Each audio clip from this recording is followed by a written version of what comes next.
pour dugg ci sujet bi bon décembre bi ñu génn da ngeen doon amal cérémonie boo xamante ne da ngeen doon jox raaya ku nga xamante ne moom moo di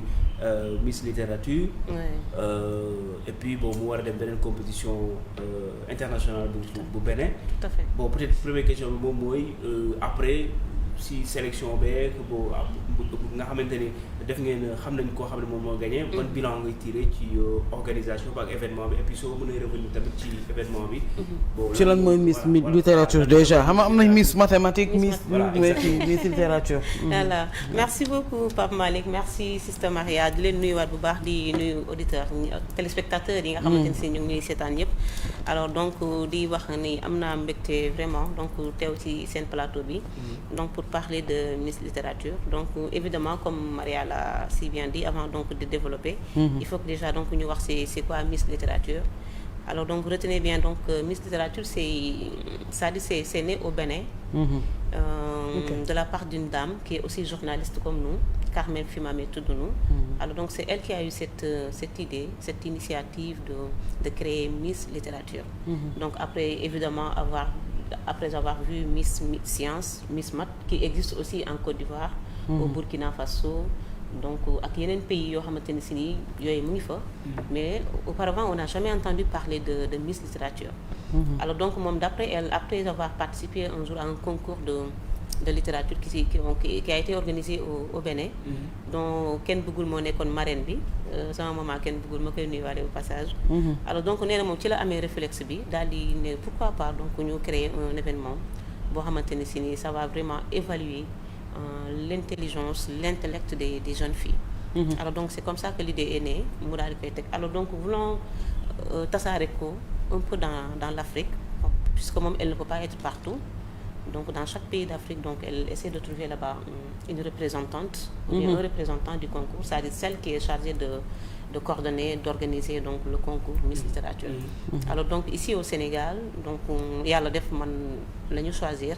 Et donc ça c'est par le biais de monsieur Abdoulaye Fodé Dione qui est le directeur du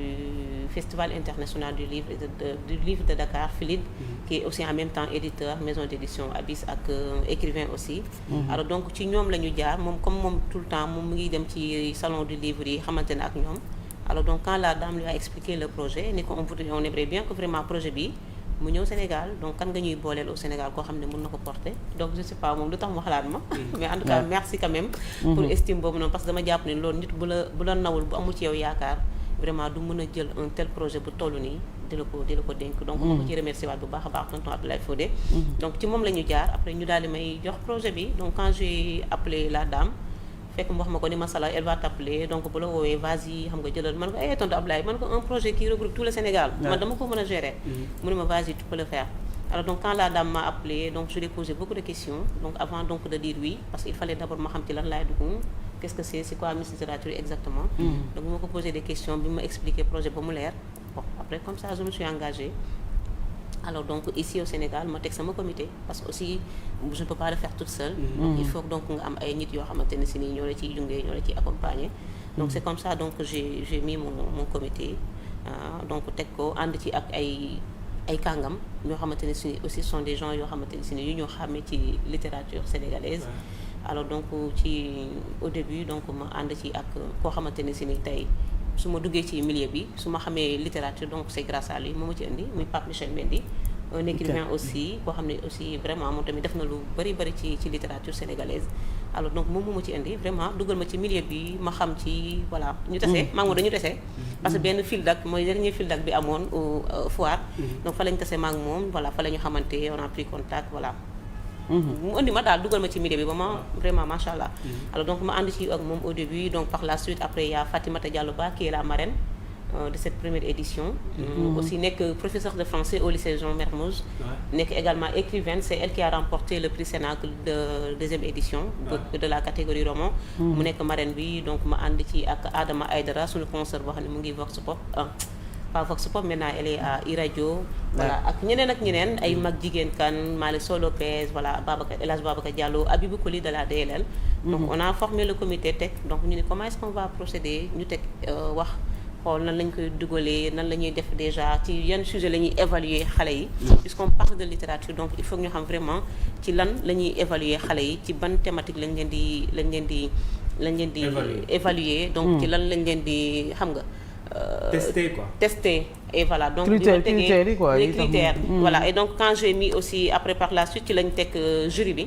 ñu jiital ci maman André Marie Diagne bonne année professeur André Marie donc mu ànd ci ak Mohamed Sow Boutler ànd ci ak Ndeye Ndiémé Seck madame Ndiaye professeur de français au lycée Mame Abdou Aziz Sy Dabakh bu Guédiawaye Saliou Cissé mi nga xam ne mooy président Cénacle aussi ak Astou Mbène ci bu suñu concert bu TFM aussi moom tamit ñoom ñoo nekk ci jury bi donc biñ toogee ñu waxtaan donc ñu ne comme que c'est une compétition boo xamante ne si nii ça ne se limite pas tout simplement au Sénégal la ñuy dem donc vraiment il faut que ñu xool yan sujet yu am important vraiment yoo xam ne ci littérature yu ñuy évaluer xale yi alors donc comme ça on a procédé à en deux parties donc première partie bi c'était la présélection ñu ngi ko defee woon au centre culturel régional Blaise Senghor c'était le 12 novembre alors donc nous on avait misé sur 100 candidats parce que donc pour te dire Pape Malick xale yi da ngay sentir ni vraiment ñi ñu ngi doon xaar un événement bu mel ni un concours boo xamante ne si ni qui parle de littérature man je n'en revenais pas franchement premier jour ma lancé appel à candidature bi si le même jour j'ai reçu 80 candidatures 80 filles qui ont appelé pour me dire que voilà ñoom elles sont intéressées par cet événement critère bi la da ngay ñëw rek bokk wala critère bi ñun âge bi donc la parce qu'on se dit que faut pas vraiment ñu exclure nit ñi il faut donner la chance à toutes les filles ñu participer donc âge bi 18-24 ans et 18 ans bi pourquoi parce qu'on voulait pas donc wàcc 16 ans comme 16 ans mineur la et que première édition yi comité international yi ci xawoon na am problème un peu donc des parents qui voulaient pas que leur fille voyage affaire yooyu et cetera donc ñu ne nañu ko indi à 18 ans 18-24 ans donc boo amee 18-24 ans et que tu es intéressé par la littérature xam nga ni yow mën nga ñëw défendre un sujet un roman je sais pas même une fille qui est à l'université tamit mën na si oui parce que donc à 18 ans à l'âge de 18 ans déjà tu es en classe de terminale yaa ngi am bac donc jëm 24 ans donc voilà mooy universitaire ngeen mais tu vois donc la gagnante elle est lycéenne donc lycée Mariama Ba la génnee y avait plus d'étudiantes que d'élèves te gis nga élèves bi moom moo gagné